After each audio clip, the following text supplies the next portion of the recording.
제1장 사랑이 여기 있다. 천연계와 성경은 둘 다 하나님의 사랑을 우리에게 보여준다. 하늘에 계신 우리 아버지는 우리에게 생명과 지혜와 기쁨을 주신다. 천연계의 기묘하고 아름다운 사물들을 바라보라. 그것들이 우리의 필요와 모든 생물의 행복을 채워주는 여러 가지 방법들을 생각해보라. 햇빛과 비는 창조주의 사랑을 우리에게 말해준다. 산과 바다와 들은 그분에 관하여 이야기해준다. 그분은 온갖 생물에 매일의 필요를 공급해 주신다. 아름다운 시편에서 다윗은 하나님에 대하여 기록하였다. 중생의 눈이 주를 앙망하오니 주는 때를 따라 저희에게 식물을 주시며 손을 펴사 모든 생물의 소원을 만족해 하시나이다. 시편 145편 15절 16절. 하나님은 아담과 하와를 더할 나위 없이 거룩하고 행복스럽게 창조하셨다. 지구는 창조주의 손으로 창조될 당시에 아름다웠다. 망쳐졌거나 죽어가는 것은 아무것도 없었다. 그러나 아담과 하와는 하나님의 율법인 그분의 사랑의 율법에 불순종하였다. 불순종은 죽음과 슬픔을 초래하였다. 죄가 고통을 자아내고 있을지라도 하나님은 당신의 사랑을 여전히 나타내셨다. 성경은 아담과 하와가 저지른 일 때문에 하나님께서 땅을 저주하셨다고 말한다. 그분은 가시덤불과 잡초들이 자라도록 허용하셨다. 그분께서 시련과 고통을 허용하셨으므로 사람의 생애가 수고와 걱정으로 채워지게 되었다. 그 고통들은 그들의 유익을 위한 것이었다.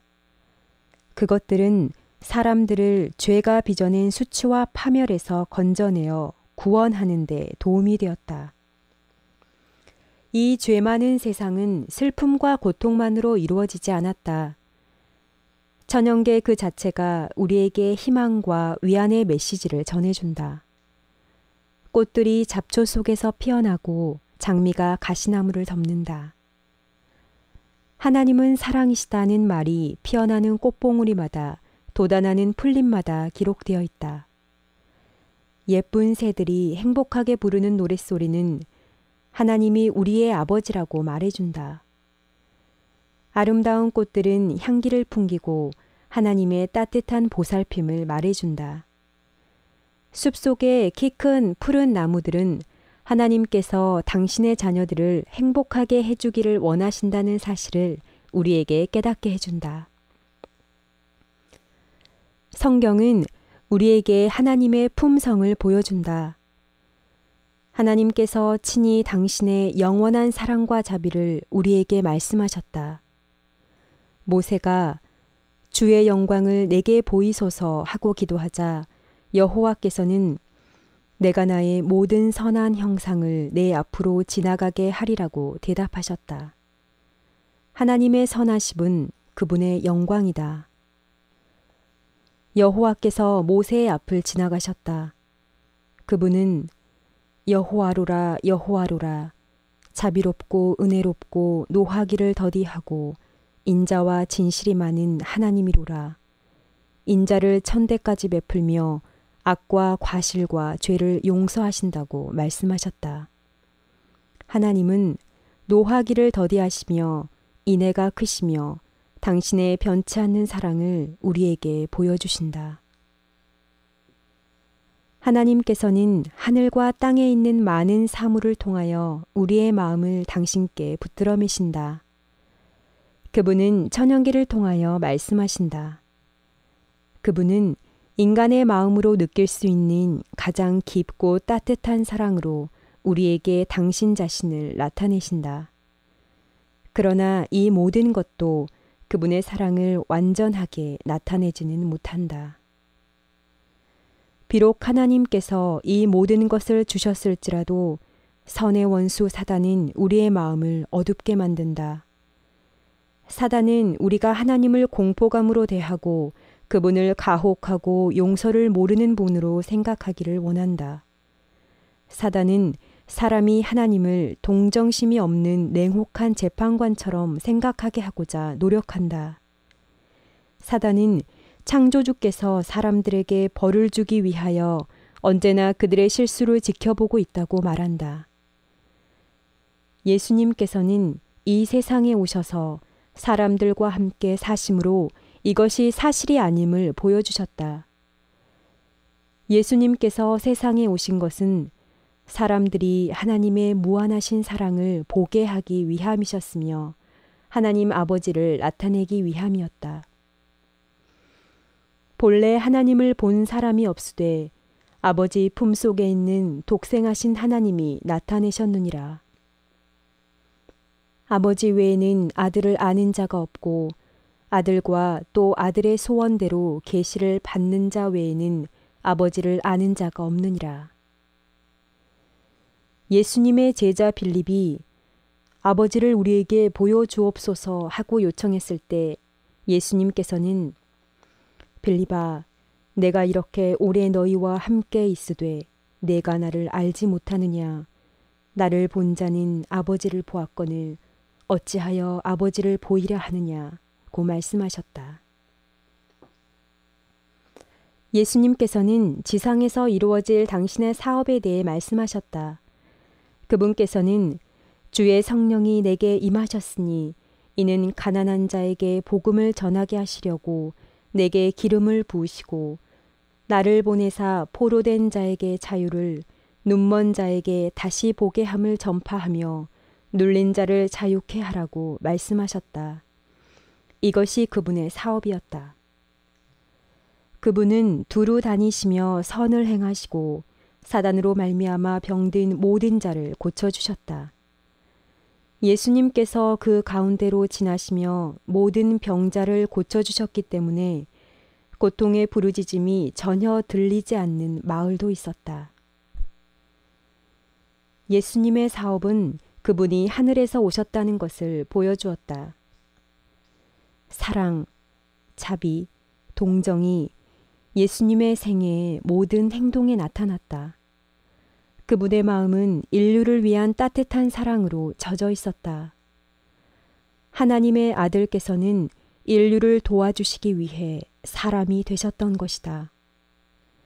아무리 가련하고 비천한 자라도 그분께 나아가기를 두려워하지 않았다. 비록 작은 아이들이라도 그분께 가까이 가기를 원했다. 아이들은 그분의 무릎 위에 앉아서 인정 많고 애정 어린 그 얼굴을 쳐다보기를 좋아했다. 예수님은 진리의 말씀을 하나라도 숨기지 않으시고 항상 사랑으로 말씀하셨다. 그분은 온화하고 친절하고 인정 깊으신 분이었다. 그분은 결코 무례하지 않으셨으며 가혹하게 말씀하지도 않으셨다.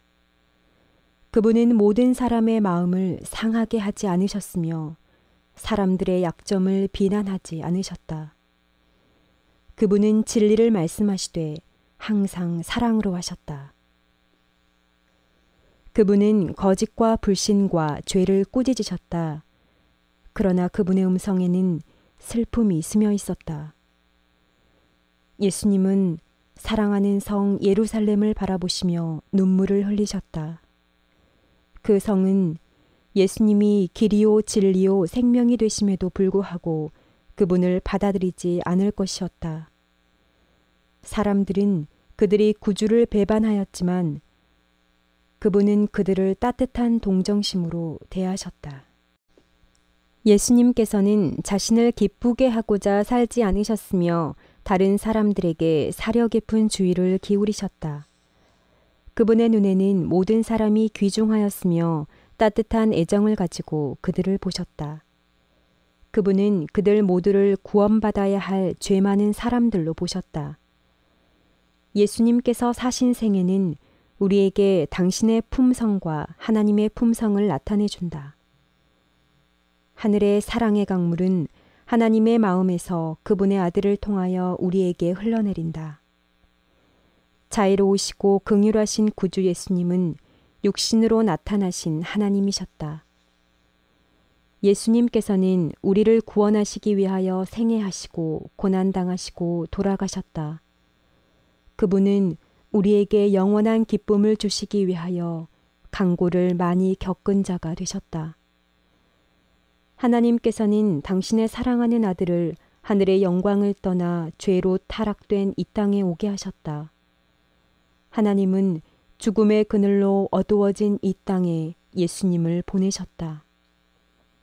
하나님께서는 귀중한 아들을 당신과 천사들의 경배에서 떠나게 하셨다.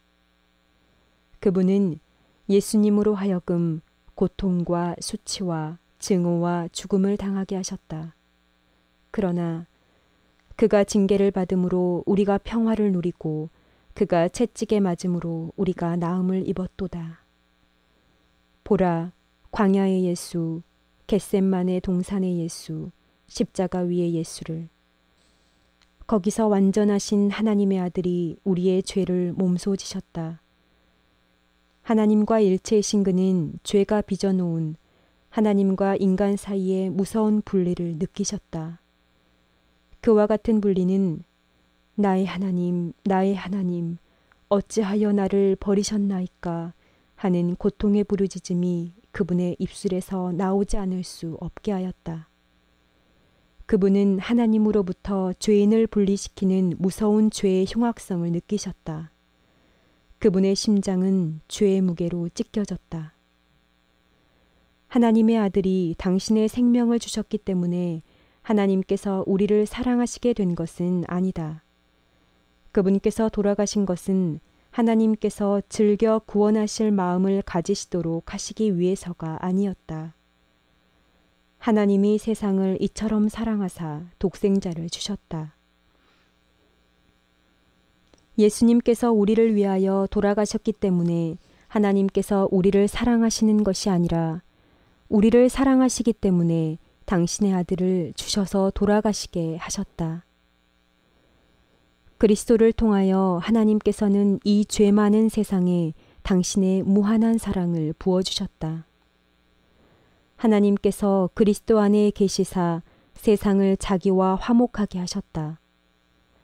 하나님께서는 당신의 아들과 함께 고통을 당하셨다. 하나님 아버지께서는 겟셋마네의 고통과 십자가의 죽음으로 우리를 죄에서 구원하기 위한 값을 치르셨다. 예수님께서는 아버지께서 나를 사랑하시는 것은 내가 다시 목숨을 얻기 위하여 목숨을 버림이라고 말씀하셨다. 그 말은 이런 뜻이다. 나의 아버지께서 너를 사랑하시기 때문에 너를 구속하기 위하여 생명을 버린 나를 더욱 사랑하신다. 내가 너의 죄를 대신하여 너 대신 죽었다. 내가 이 일을 했기 때문에 나는 아버지와 전보다 더욱 가까워졌다. 이제 하나님께서는 예수님을 믿는 죄인들을 구원하심으로 공의롭고 의로우시다. 오직 하나님의 아들만이 우리를 죄에서 구원하실 수 있다. 오직 아버지와 일체이신 그분만이 하나님께 대하여 우리에게 말씀하실 수 있다. 오직 그분만이 하나님의 사랑의 높이와 깊이가 어떠한지 아신다. 오직 우리를 위한 예수님의 위대한 희생만이 죄인을 위한 아버지의 사랑을 알려줄 수 있다. 하나님이 세상을 이처럼 사랑하사 독생자를 주셨다. 하나님께서 예수님을 주신 것은 사람들과 함께 생애하게 하시고 그들의 죄를 담당하게 하시고 그들을 위해 돌아가게 하시기 위함이었다. 하나님께서는 당신의 아들을 이 세상에 주셨다. 그리스도께서는 우리가 어떻게 느끼고 있으며 무엇이 필요한지 아신다. 그분은 하나님과 일체이셨다. 그러나 그분은 우리 중 한 사람이 되셨다. 그분께서는 항상 우리와 함께 하실 것이다.